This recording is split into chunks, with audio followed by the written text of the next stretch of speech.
Hey third graders, we are here for a story problem chat.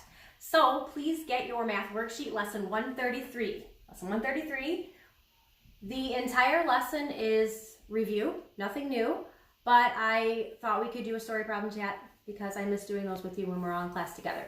So the first story problem, and I hope that you're going to do these with me, says Liam walked 3 miles and Mason walked 6 miles. Jack walked 1/3 as far as Mason.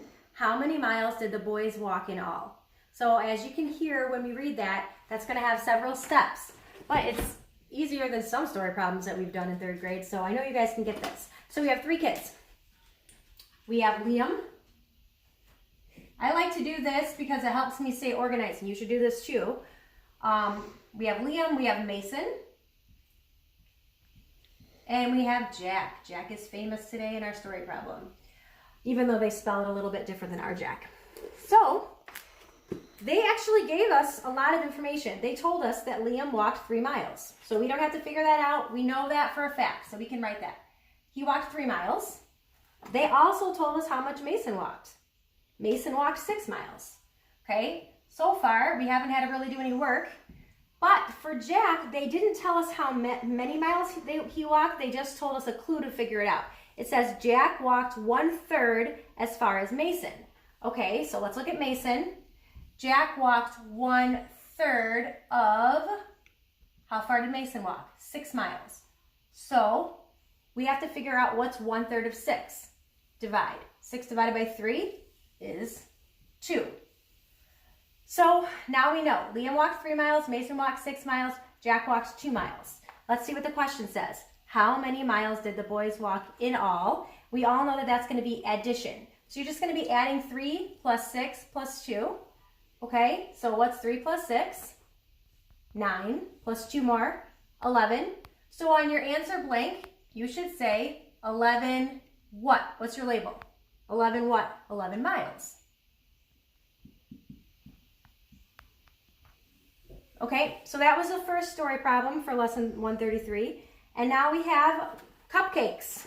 Chloe's making cupcakes. Where is my eraser? Okay. This one's a little bit trickier, but not bad if we stay organized. So this one says, Chloe and her mother baked 36 cupcakes. Okay, so this is how many they've already made.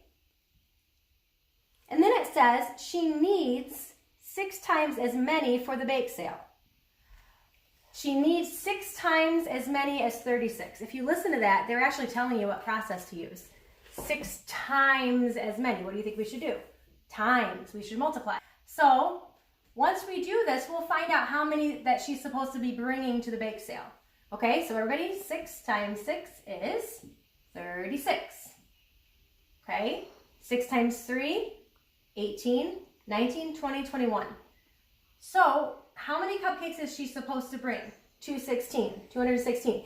But is that the question that they ask? Let's see. It says, how many more cupcakes does she need to bake? She's already made 36. She's supposed to bring a total of 216, but she's already made 36. So how can I figure out how many more she needs to make? How many more?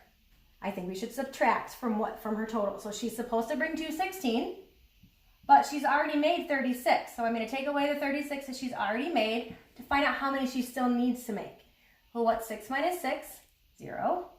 I can't take 1 minus 3, so I borrow. Now I have 11 minus 3, 8, and my 1 comes down. So how many more cupcakes does she need to make? 180. So that's your final answer on your answer blank. 180 what? Cupcakes. Okay, guys, so you've already gotten a little bit of a start. Hello, hi. You've already gotten a little bit of a start on your worksheet page, lesson 133. And like I said, the rest is review, so do your best and call me if you have any questions.